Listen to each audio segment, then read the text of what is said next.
What's the meaning of bisect?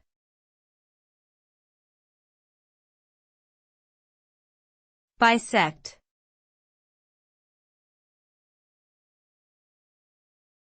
Bisect.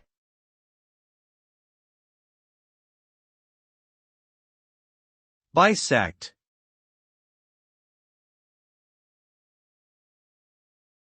Bisect.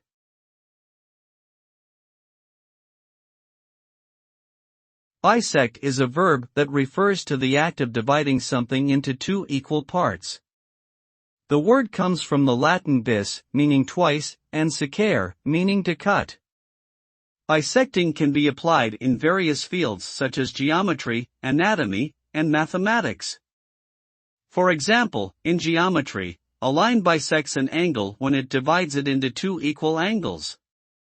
In anatomy, the sagittal plane bisects the body into left and right halves. Bisecting can also be used figuratively, like dividing a task into two equal parts or splitting a group into two equal sections. Overall, bisecting is a simple yet crucial method of obtaining equivalent portions.